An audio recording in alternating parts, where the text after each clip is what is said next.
Welcome to Shreveport Connection with Tommy. This video is on your Raw results and your WWE main event. Birthdays, October 28th, MVP, born 1973. October 28th, Christy Hemme, born 1980. And also on the 28th is Rocky Romero.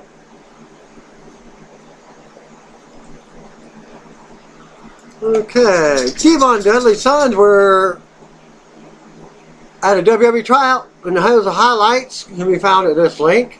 Terrence and Terrell Dudley, who also known as on the independent scene as TNT, interviewed by WSVN TV in Miami about their recent WWE tryout and how they plan on using the knowledge gained from the experience to strengthen their names in the wrestling industry.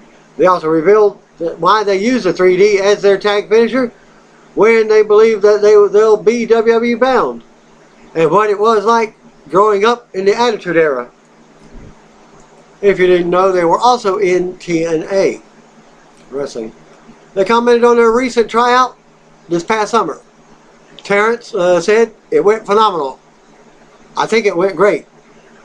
We got a lot of feedback from all the trainers, and yeah, it went great. The feedback was they think we'll do very well in a future position. They would just like us to have a fan base first, so they're suggesting maybe starting out with Japan, the UK, stuff like that before we start out in NXT." Terrell says, "We got a lot of advice from Scotty 2 Hotty as far for promos. Mark Henry, as far as a character, how to feed off each other. Mark Henry, Scotty 2 Hotty, Matt Bloom, the head trainer over at NXT. So many guys gave us advice. Terrell, only time will tell when we go to the WWE. Right now, we're focused on conquering every promotion we step in. Our main goal, though, is going overseas to Japan, to Europe. We want to touch base pretty much all over the world first. Conquer that. That's kind of what Bubba and Devon advised us to do, because that's what they did. We kind of want to earn our stripes first before we fully get our foot into NXT." Comments on using the 3D as their finisher. Terrell says, "At first we didn't want to do the 3D because we didn't want to copy everything. But then Bubba pulled us aside and said, why not use the most devastating finish for tag team wrestling of all time? But he said, what other tag team finish utilizes both people like that? So I agreed.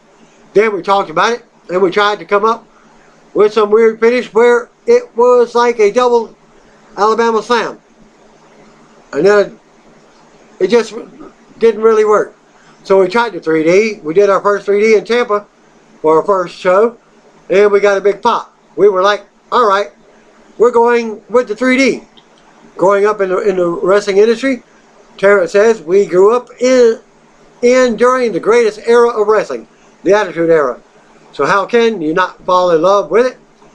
We weren't just watching it on TV. We were there for all the shows.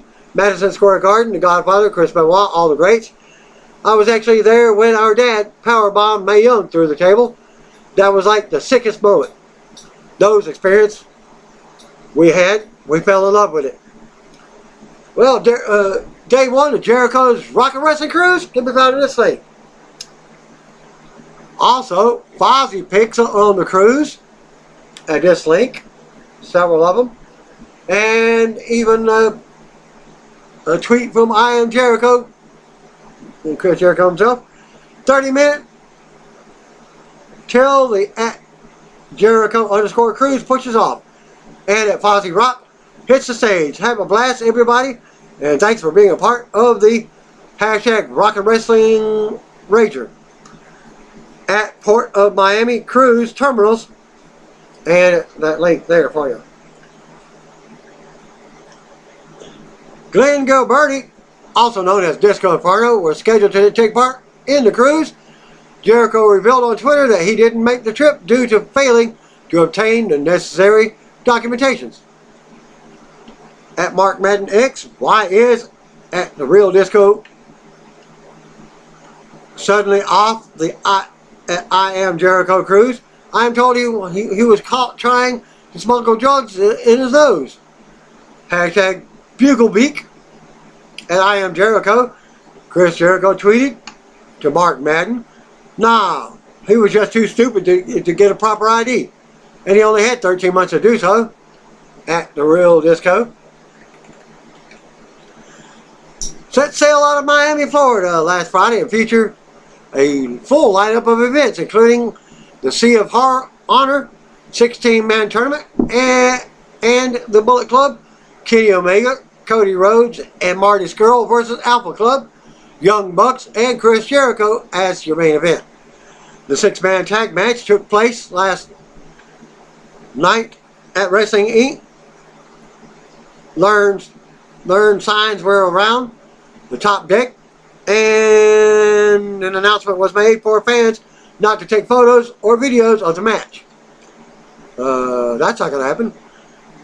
Security was shining flashlights and telling fans to stop if they held up their phones. For other matches on the cruise, security was said to be more relaxed with the rules. The match, along with the Sea of Honor tournament, was filmed and will be streamed on the Fight Network on November 3rd at 8 p.m. Eastern Time, only for $24.99. Obviously, the results and the match itself are trying to be kept quiet for Friday's stream. Chris Jericho cruise set sail, ring and stage setup, photos. Some photos still made their way to Twitter, though. As you can see below in my links that I'll be posting, Jericho dressed up like the Young Bucks, while Cody, Kenny, and presumably Marty were wearing colorful Nassau, Bahamas tie-dye shirts.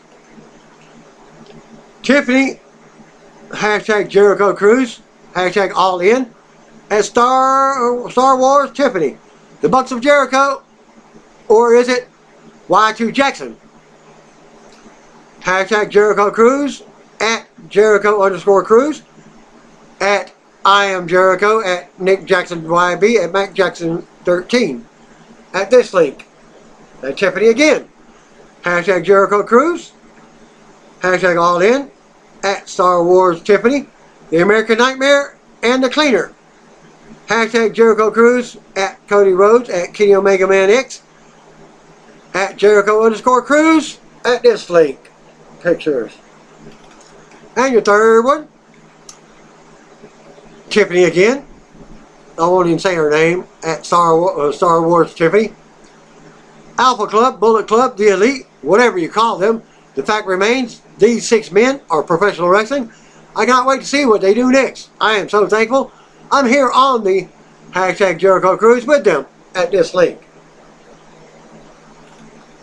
Well, Jeff Jarrett gets his head shaved at an event in a hair versus hair match. Facing off against veteran Dr. Wagner Jr. in the main event of the show, and was shaved bald after the match. So, yeah, I'll show you some pictures there of it. I think there will be three pictures for you. Apparently, Carrie Sane, or one of the two, was injured, had a minor ankle injury during her match. Okay, with Shayna Bazzler suffering an injury during the match with Carrie Sane at WWE Evolution this past Sunday. But she will not be missing any action, as Bazzler was photographed after the event at the airport using crutches, as seen in this photo link here. Dave Meltzer noted on Wrestling Observer Radio that Bazzler is fine and probably didn't need to be on crutches, but was advised to. She is not expected to miss any ring time, if any, saying that Evolution with an assist from her four horsewomen stablemates, Jasmine Duke and Marina Shafir. WWE had already taped television earlier this month through NXT TakeOver. War Games 2 on Saturday, November 17th. The WXW promotion in Germany has announced that WWE NXT superstar Marcel Barthel, Axel Dieter Jr. will return to the promotion at their 18th anniversary event on Saturday, December 22nd in Oberhausen, Germany. As noted recently, WWE has had talks of launching a NXT Germany brand that would see them work with WXW in some form, similar to how they have worked with Progress Wrestling in the UK for the NXT UK brand. And here are some tweets on Barthel's return to WXW. At WXW Germany, he is coming home. Hashtag WXW 18 Annie. And you can get tickets yourself for any fans that are over there in England that watch my videos. There you go. There's your event tickets. WXW TAS. Last year at 17th and Annie at WWE at the WWE Wolf and at Marcel B underscore WWE made a surprise appearance. At the WXW 18th anniversary, Axel Dita Jr. returns home to wrestle. We appreciate our friends at WWE allowing a current at WWE NXT contracted talent to wrestle on a WXW Germany event for the first time ever. At WXW Germany, he is coming home again. Consummated Corbin's new digital series, Baron Corbin's Haunted World. The first episode featuring the Acting Raw General Manager taking a trip to the St. Augustine Lighthouse in Florida at this link. WWE recently filed a trademark to the Tough Enough name for merchandise use. The description provided to the USPTO reads like this: toys, namely action figures, accessories, therefore dolls, cases for action figures, toy wrestling rings, play sets for use with action figures, toy vehicles, board games, tabletop action skill games, construction toys, playing cards, puzzles, stuffed toys, plush toys, toy belts, knee and elbow pads for athletic use, toy foam hands, costume max, novelty face mask, Christmas tree decorations, toy spinning tops, arcade games, kites, bobblehead dolls, puppets, and again card games. Also noted before how WWE has plans to use Hall of Famer Trish Stratus and Lita in the future as big pay-per-view events like the Royal Rumble or WrestleMania. Word now is that WWE is already working on plans for Team Bestie in early 2019 as we go into WrestleMania 35 season. Officials are reportedly planning on using Trish and Lita at WrestleMania 35 according to PW Insider. The idea is to use the two in a major tag team match, but then there's no word yet on who their opponents might be. Could possibly be two of the four horsemen? We'll find out. Trish says fans really want her to have a match with Sasha Banks. As Trish and Lita return to the ring together at WWE Evolution on Sunday night, defeating Mickie James and Alicia Fox, then they worked a 10-woman match on Raw the next night, teaming with Natalya, Sasha Banks, and Bayley to defeat Mickie, Fox, and Riot Squad. It's believed that they will be back around towards the end of the year. Could they possibly be also at Survivor Series? In a Survivor Series match. There's obvious speculation on Trish and Lita being involved with a planned WWE Women's Tag Title match, which are expected to be revealed soon. Stephanie McMahon spoke with Sky Sports last week and said we would see the titles sooner rather than later, but she did not elaborate. How long ago did they have women's titles? Back in the 80s. I think it was a jumping blonde bombshells or whatever they called back then. As the last that held the titles. Former WWE and TNA star Terrell took to Twitter last night and knocked WWE for holding the All Women's Evolution pay-per-view before they head to Saudi Arabia for Crown Jewel without the women's division. She wrote the following and mentioned Vince McMahon. Taryn's Twitter account, I am Taryn Terrell, was Evolution's WWE attempt to make up for the fact that women can't even attend a show in Saudi Arabia. Give me a break, Vince. Hashtag cash grab. Drew Ulmer on Twitter, a fan commented to her. At Drew is the dude, replying to I am Terrell. One could say that the ladies deserve their pay-per-view, but since they can't go to Saudi Arabia, they get huge paydays. They did this. Would have been nice to see you there, Taryn. Taryn comments, sadly, too many ring injuries for me. My wrestling career ended a while ago. But props to all amazing women in the business. Well, another fan, Cody Brainerd at Brainerd 98, replying to Taryn as well. I see where you're coming from, but cash grab attempts aside, the women deserve their own stage to show the world that what they're made of. Also, it was a great show. Also, you're beautiful beyond words. Hope all is well. And I'm sending love, thoughts, and prayers to you and your family. Taryn says, all thanks, and yes, I agree. They absolutely deserve it. Sean, another Twitter fan, comments at Fanstorm98, replying to Taryn. Taryn, why you're not returning to wrestling? Any big reason behind? And she's already told that. I can't. Too many injuries for me. Concussions are no joke. Next episode for Being Elite at this link. So they did two episodes this week. The SAP Center is advertising the following matches for the upcoming WWE TLC pay-per-view. Spoiler alert. Don't listen. Don't watch. If you don't want to know your future. Your Intercontinental title match is Dean Ambrose versus Seth Rollins. That's already been set up. Raw Women's title match, Nia Jax versus Ronda Rousey. That was set up at the Evolution pay-per-view. Braun Strowman versus Drew McIntyre. That was being set up the last 2 weeks. TLC takes place on December 16th from the SAP Center in San Jose, California. And you spoil your WWE main event matches. Titus O'Neil defeated Mojo Rawley. B-Team defeated Rhino and Heath Slater. I got kids. Raw opened up with a video package looking at last week's segment with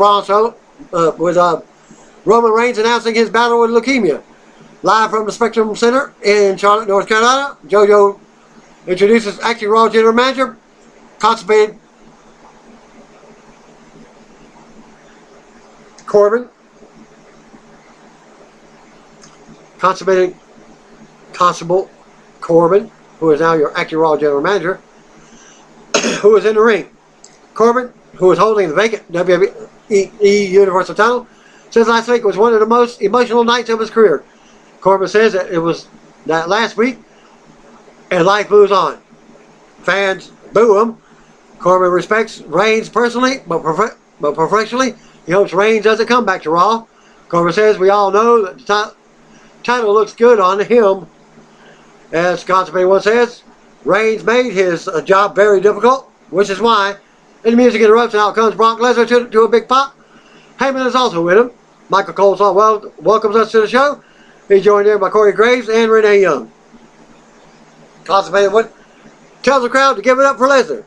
Corbin hypes the Beast versus the Monster at Crown Jewel, but Heyman hushes him up, telling him to stop so he can do his own stick. The applicant does a grand introduction for his client. Heyman says history will be made once again at Crown Jewel when his client takes the title back home and places it over his massive shoulders. Heyman says in order to do that, Lesnar has to beat Braun Strowman. Heyman has a heads up for us. Lesnar will beat Braun. That's not a prediction. It's a spoiler. It's a guarantee. Heyman says he couldn't be more right about this match if it were predetermined. Heyman goes on about the match, but the music interrupts. Out comes Strowman to a pop. Strowman marches the ring as Lesnar stares him down. Braun takes the mic and says he's going to become champion on Friday because Lesnar is going to get these hands. Strowman drops the mic and stares Lesnar down. Almost face to face, nose to nose. Strowman pushes Corbin out of the way and stares Lesnar down again. Corbin attacks Strowman from behind and Strowman power slams him. Lesnar laughs. Fans can't get these hands now. Lesnar grabs the title and poses with it as Strowman slams Corbin again. Strowman yells at Lesnar about how that's his future. Fan chant one more time, and Strowman delivers a third power slam to Corbin. Strowman turns around, but Lesnar sneaks up behind him. Strowman turns back around, and Lesnar drops him with an F5 to a mixed reaction from the crowd. Lesnar stands tall over Strowman with the title as the music hits, and that segment ends. As Lesnar and Heyman exit the ring, Strowman gets up, and he's not happy. And now let's talk about what happened with the new Raw Tag Team Champions, Dean Ambrose and Seth Rollins last week. Ambrose and the Intercontinental Champion will be here tonight. Also, DX and the Brothers of Destruction are here. Also, a 10-woman match with Natalya, Bayley, Sasha, and Hall of Famers Trish and Lita teaming to face off with the Riot Squad with Alicia and Mickey. Finn Balor versus Bobby Lashley is the first match of the night. And we go to the ring. Out comes Finn Balor to a pop. Balor stops and throws a too sweet taunt to Baron Corbin as he's helped up by the ramp by referees. Balor hits the ring as we go to commercial. Back from the break, we see a quick video package of steals from Evolution. Coleslaw mentions how Balor was in attendance for Evolution. We see highlights from last week's match that led to this match. Out next comes Lio Rush. Rush takes the mic on the stage and knocks Balor, saying he just got lucky last week and didn't deserve to win. Rush calls it a fluke and says Balor knows it. Rush goes on and knocks Balor, then the people of Charlotte. Rush calls on everyone to stand and help him welcome his man, Lashley. Out comes Bobby Lashley marching to the ring. The bell rings and Lashley rams Balor back in the corner. Lashley rams Balor into another corner and hits him with a shoulder thrust. Lashley stands Balor and as Rush starts chanting his name on the mic. Lashley. As Lashley gets control while Rush running his mouth. Worse than Jimmy in the mouth of the South. Balor eventually drop kicks Lashley and sends him out of the ring. Balor runs the ropes and nails a big dive, taking Lashley back down. Balor clutches his back after the landing as we go to commercial. Back for the break. Lashley has control of Balor in the middle of the ring while Rush chants his name. Balor fights him off of a hold, but Lashley slams him face first. Lashley dominates Balor and grounds him. Balor fights up again, and Lashley knees him and rocks him in the corner. Lashley charges but runs into boot. Balor looks to mount some offense, now taking Lashley off his feet, and as the fans pop. Lashley comes right back and goes for a power bomb, but Balor fights it off while up in the air. Balor counters and takes Lashley back down. Balor with a big chop in the corner. Lashley then catches Balor mid-move and drives him into the mat for another 2 count. Rush chants Lashley's name some more, and as Lashley looks to finish Balor off, Balor with a sling blade did another big shot into the corner. Rush attracts Balor from the floor. Balor goes to the top for a coup de grace, but Rush shoves him off the top. Balor manages to drop Lashley with a kick after ducking a shot. Balor goes back to the top for another coup de grace attempt, but Rush stops it again. The referee calls the match. Winner by disqualification, Finn Balor. After the match, fan chant, "You suck," and Rush. A referee checks on Balor on the outside, but Lashley comes and grabs him. Lashley drives Balor into the barrier, and then the apron a few times as fans boo. Rush chants his name. Lashley brings Balor back in the ring and manhandles him with a full Nelson. Rush talks trash to Balor while Lashley holds him up. Lashley drops Balor to the mat, but holds him so Rush can slap him. Lashley poses as Rush chants his name some more as his music hits, and that's the end of that segment. Still to come, a look at Evolution. Back to commercial. Back from the break, we see Bobby Lashley walking with Lio Rush backstage. Constipated Corbin wants to see them, and they walk into the trainer's room to find him. Corbin gives them props for what they just did to Finn Balor. Corbin says Lashley is one of the best in the world, and he will have the chance to prove it. Constipated One says Lashley has officially been qualified for the World Cup tournament at Crown Jewel on Friday. Lashley asks who will he be replacing. Corbin says he's replacing someone who didn't qualify, John Cena. And John Cena was recently his tag team partner in Australia. We see steals from Nikki Bella's loss to Women's Champion Ronda Rousey at Evolution. We also see post-Evolution SmackDown Women's Champion Becky Lynch interrupting an interview with Rousey. Coleslaw reveals Rousey versus Lynch for the Survivor Series pay-per-view on November 18th. Trish, Lita, Sasha, Bayley, and Natalia versus Riot Squad. Mickie James and Alicia Fox is up next. We go to ring out first comes all the Hall of Famers, Trish Stratus and Lita. Natalia joins them on the stage. Sasha was out next, followed by Bayley. They all head to the ring together as we go to commercial. Back for the break, we see Alicia and Mickie with Alexa on the stage. Riot Squad was out next. Liv, Sarah, and Ruby. As Trish starts off with Logan as they go at it. Trish gets the upper hand, and in comes Liv. Trish keeps control and tags in Lita. Lita jumps off, Trish is back and hits a clothesline to Liv in the corner. Lita keeps control of Liv and drops her with a DDT for a 2 count. Riot Squad tries to make the save, but Bayley and Banks take them down on the outside. We go to commercial with Riot Squad down at ringside as Trish, Lita, and Natalia look on from their corner. Back from the break, Fox gets double teamed by Banks and Bayley. Trish tags in to double team Fox with Banks. Trish with a 2 count. Fox ends up turning it around on Banks after she came back in. Following an interference from Mickie, Fox with a 2 count on Banks. Mickie tags in and keeps Banks grounded while talking trash. Logan ends up in the ring with shots to Banks, but Banks rolls her up out of nowhere for a 2 count. Logan comes right back with a drop kick out of nowhere for a 2 count. Logan smiles as she keeps Banks grounded. Banks looks for a tag, but Logan rams her back into the corner. Ruby tags in and stomps away on Banks in the corner. Ruby argues with the referee while her partners beat on Banks in the corner. Banks tries for a tag again, but Ruby slams her back. Ruby knocks Lita off the apron with a cheap shot. Ruby argues with Trish before going back to work on Banks. Ruby mocks Banks. Banks sidesteps and Ruby runs into her partners into the corner. Fox comes back in and drops Trish and Bayley off the apron after missing Sasha. Natalia finally gets a tag and she unloads on Fox. Natalia with her signature moves and a basement drop kick. Natalia with a spinning lariat for a 2 count as Logan breaks up the pin. Trish takes Logan down. Mickie goes to the top, but Trish brings her down with the scissors. Banks leaps off the top with knees to Mickie. Liv and Ruby come back to deck Trish and Banks as they celebrate. Bayley and Lita make the save and they hit double twist of fate on Ruby and Liv. Bayley goes to the top and drops a big elbow on Ruby.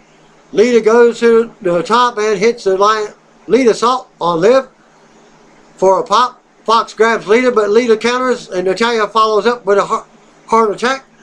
Natalia with a 2 count on Fox. Natalia applies a sharpshooter to Fox in the middle ring and then she taps out. Winner of the match, Natalia, Lita, Trish, Sasha, and Bayley. After the match, the winner stand tall as Natalia's music hits. Riot Squad recovers on the outside. And now to show us stills from the 20 Women Battle Royal Evolution. We saw Nia Jax win to earn a future women's title shot. Kayla Braxton is backstage with Jax now. Braxton asks when Jax plans on challenging Rousey. Jax says Rousey has Becky Lynch at Survivor Series, but she will be waiting for her after she makes Becky tap to prove that Raw has a superior women's division. Kayla introduces Ember Moon next. She talks about going at it with Jax in the Battle Royal. Moon says she had lightning in a bottle last night, but Jax interrupts and gives Moon props, but says Braxton should be asking her more about facing Rousey. Moon and Jax have some words. Moon challenges Jax to a match, and Jax accepts.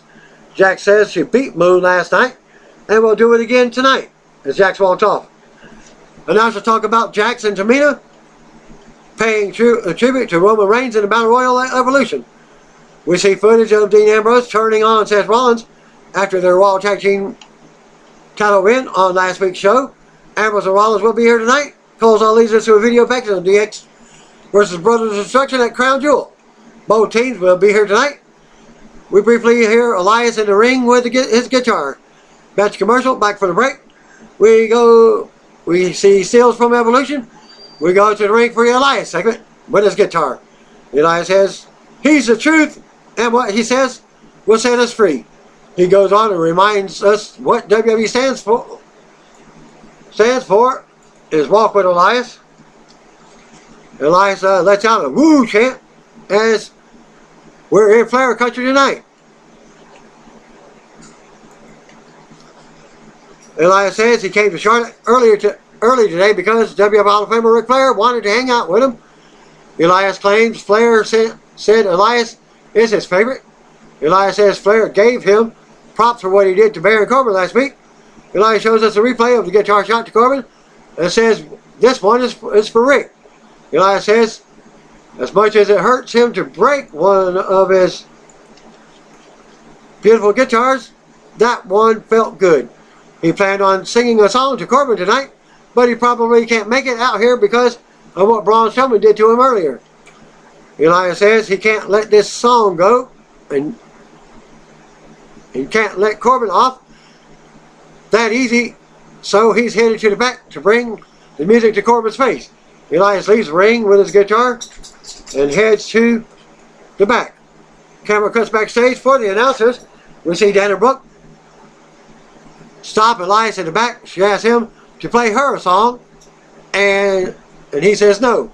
Elias keeps walking and knocks on Corbin's door. Corbin yells from the other side, and isn't opening the door. No matter who it is, Elias does his usual shtick about keeping your mouth shut and silencing your cell phone.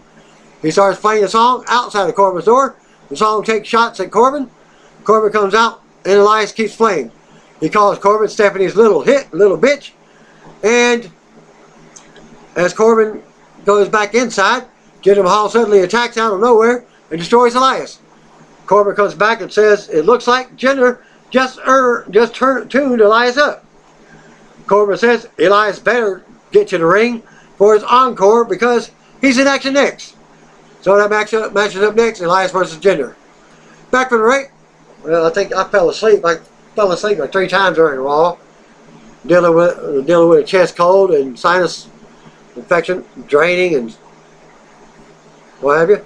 But back from the ring, bell rings. Elias locks up with Jinder as the Singh brothers look on from the outside. Yes, they're both back together.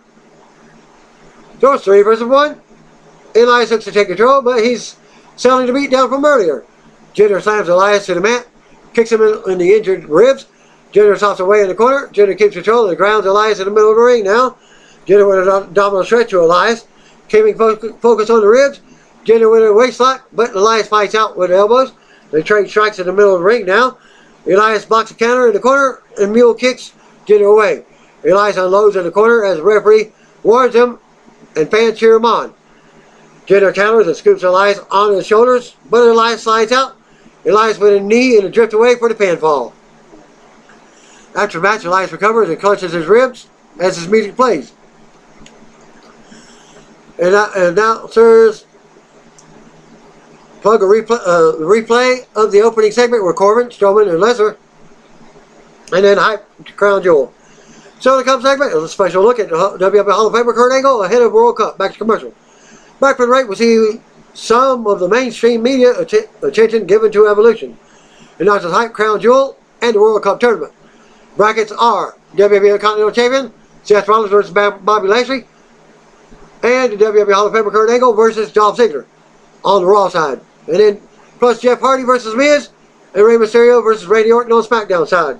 Coleslaw leads us to a video package on Angle. We also get a video of Angle at a gym talking about how he will win the tournament. Angle isn't coming to Crown Jewel to prove he has one more match. He's coming to once again prove he's the best in the world. Ascension versus Bobby Roode and this is a triple tag team match. I guess triple threat rules? I don't know. I don't know how they do triple tag team matches. Ascension versus Bobby Roode and Chad Gable versus the Authors of Pain. We got to ring and Ascension awaits. Connor and Victor. Doesn't matter which one. Out comes Chad Gable and Bobby Roode.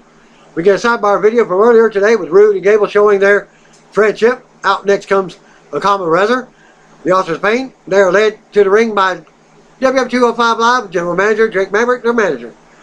Roode, Gable, and Connor and Victor all attack a common wrestler on the outside before they can enter the ring. They destroy the 2 big men at ringside. Referee trying to restore order as we go to commercial. Back for the break. Connor dominates Gable for a close 2 count. Akam comes in and faces off with Connor. Gable drops Connor and sends a calm over the top rope. Victor tags in, but Gable counters him. Rude tags in for a double team neck breaker on Victor for the quick pin out of nowhere. Winners of the match, Chad Gable and Bobby Roode. After the match, a common wrestler entered the ring to start destroying the other superstars. Jake enters the ring to watch the destruction. They hit the super collider on Gable and Roode. A common wrestler stand tall with Drake as their music hits. Coleslaw talks about Roman Reigns' fight with leukemia. We see footage of Reigns and the other WWE superstars visiting Children's Health in Dallas, Texas last month. We see several of the young cancer patients from the hospital sending well wishes to Reigns. Coleslaw sends support himself to Reigns as we hear a Roman chant break out in the arena. Coleslaw talks about how Dean Ambrose turned on Seth Rollins last week. We see a video package on the Shield with footage from last week's show. Ambrose and Rollins are here tonight. Rollins wants answers. Back to commercial.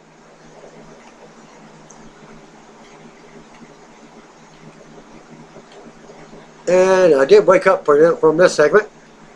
And that was after the break. We get more sales from Evolution, pictures and what have you. We go to ring. Out comes Intercontinental Champion and Raw Tag Team Champion Seth Rollins. He's not carrying the tag team belt though. Rollins says this has been a week with a roller coaster full of emotions. He thanks everyone for the support they have sent to Roman this week, calling it beautiful. A thank you Roman chant breaks up from the crowd. Rollins says that the positivity makes him smile and makes him happy. What also makes him happy is the fact that he became Raw Tag Team Champion again last week. But he said he's not here. He's not out here celebrating with his friend and partner, Dean Ambrose. Fans boo Ambrose's name. Rollins says that's not possible because Ambrose turned his back on the Shield, on everyone. Rollins says maybe what he did 4 years ago caused Ambrose to finally lash out.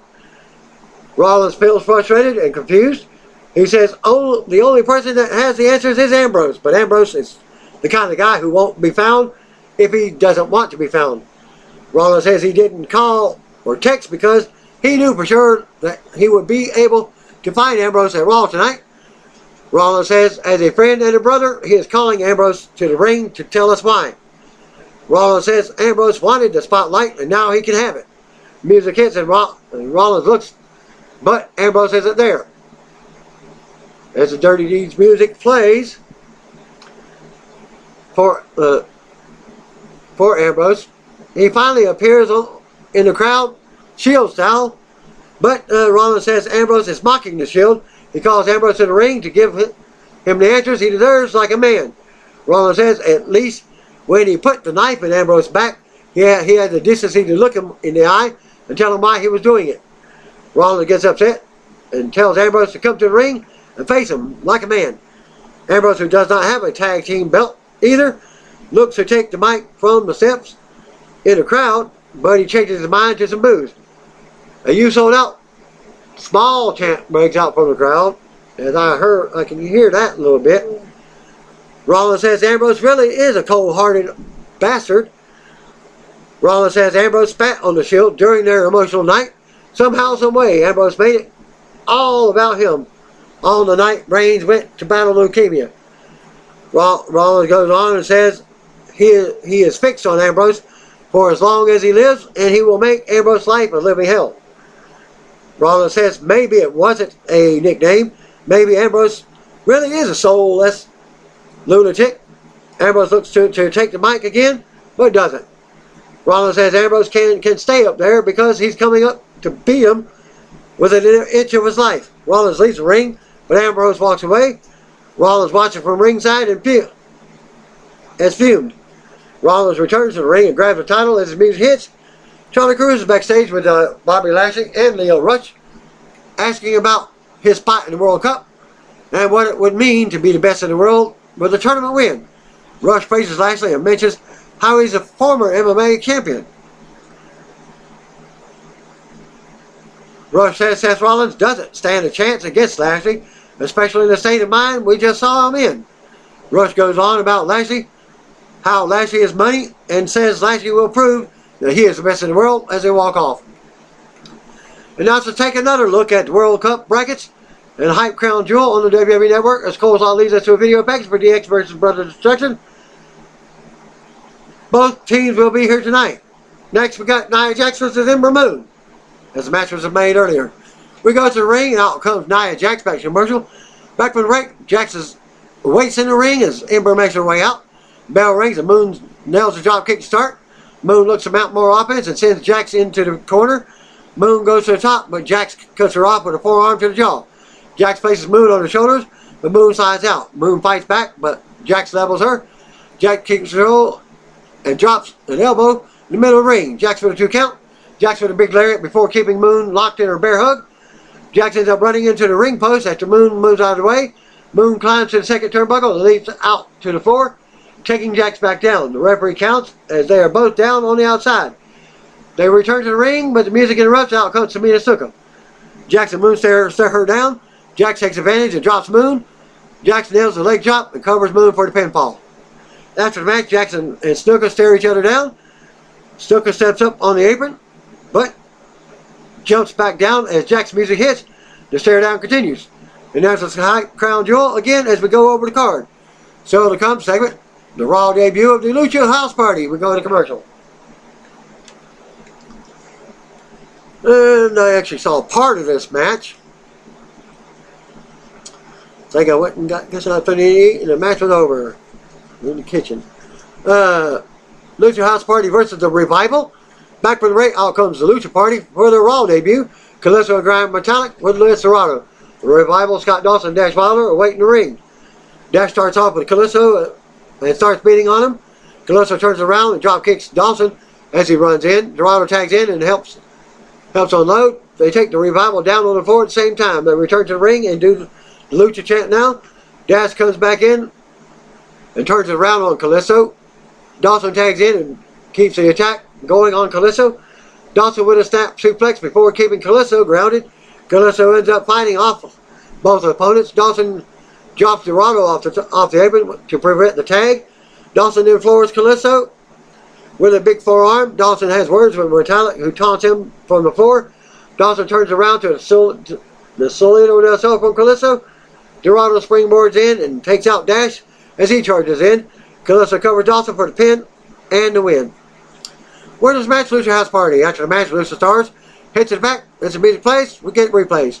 So in the segment, Dolph Ziggler will address the World Cup. Back to commercial. Back for the break, we see more still pictures from Evolution. Dolph Ziggler versus Apollo Crews. Didn't see this match at all. We go to the ring. Out comes Dolph Ziggler with Drew McIntyre. Ziggler takes the mic to address the World Cup tournament on Friday at Crown Jewel. Ziggler says he knows he has his eye on the prize. He asks McIntyre what he's most looking forward to on Friday. Drew says now that they have finally broken the Shield, he will be watching one match on Friday: Brock Lesnar versus Braun Strowman for the WWE Universal title. Ziggler knows the winner will have a Claymore kick in his future. Ziggler brings up how WWE Hall of Famer Kurt Angle said he will win the World Cup. Ziggler says the most people know he's looked up to Angle for the most of his life, for what Angle did for the collegiate wrestling and what he did in the Olympics. Fans interrupt the USA chant. Ziggler says, without guys like Kurt Angle, guys like Dolph Ziggler wouldn't exist in WWE. Ziggler says he will cement his legacy by winning the World Cup. Ziggler goes on about how he's the best and says he is the best in the world. He tosses the mic and out comes his opponent, Apollo Crews. We go to commercial. Back from the break, they're going at it already. Crews drops Ziggler with an enziguri. Crews with more offense and counters. Crews clothesline Ziggler and drops him with another enziguri for a 2 count. Crews goes back up top, but Ziggler knocks him to the mat. Ziggler rolls Crews up in the corner for a close 2 count. Ziggler argues with the referee about the count. Ziggler yells at Crews to get up and do something. Well, sounds like he's playing John Cena's role. Do something! When he was doing the Taker challenge, he wasn't showing up. Crews blocks a super kick, but Ziggler blocked an enziguri. Crews overpowers and slams Ziggler. Crews presses Ziggler high in the air and holds him up. Then drops him to the mat. Crews with a standing moonsault for a close 2 count. As McIntyre looks on, Crews goes to the top, but Ziggler runs up and grabs him. Crews shoves Ziggler back to the mat. Crews leaps out with a frog splash, but Ziggler gets his knees up and Crews lands hard. Ziggler nails a super kick for the pin and the win. After the match, McIntyre enters the ring and disrespects Cruz. While he's down, McIntyre raises Ziggler's arm as the music plays and they leave. We see a clip from a recent cemetery video with the Brothers of Destruction taunting DX. Both teams will be here next. Back to commercial. Back for the break. Out comes the Brothers of Destruction, Kane and the Undertaker. Lights stay low as the fans chant for Taker as he takes the mic. Taker says it's not easy to heed his call, to say goodbye, to reach the end, but when the Reaper calls, it's your time to go. No matter how hard you fight. Kane also speaks and Taker says they will take the bastard souls of DX to the fiery gates of hell for the first and last time at Crown Jewel on Friday. Taker says it won't be a quick death, it will be a slow, agonizing pain. It won't just be the end of an era, it will be the end of DX's era. Taker says, but that is Friday. He calls DX in the ring now so they can take their souls for eternity. So they can never rest in peace. The music hits, out comes DX. Triple H comes out by himself and throws glow sticks to the crowd. Acts like Michaels is missing. Triple H plays like he's going to the back to get Hall of Famer Shawn Michaels. Kane is tired of waiting and he goes up the ramp. Michaels comes from behind in the ring and drops Taker with sweet chin music. HBK exits the ring as Kane comes back in to stand by Taker. DX taunts him from ringside, but Taker sits straight up out of nowhere. DX changes their attitudes as they look on at the ring. Looking a little worried now, Taker's music hits as he stands tall with Kane in the ring. Taker cuts his own throat as Raw goes off the air. Dark match main event after this week's Raw in Charlotte. North Carolina saw Braun Strowman and Intercontinental Champion Seth Rollins defeat Dolph Ziggler and Drew McIntyre in tag team action. The young catcher participants sending all well wishes to Roman Reigns from Raw as he battled leukemia for the first time. Reigns and other WWE superstars met these kids while visiting Children's Health of Dallas, Texas several weeks back. And you find out at that link. And that will conclude my video for this week. October 30th, October 29th episode of Raw. Thanks again. Peace out. See you on the video. If you don't know, just call me, brothers and sisters.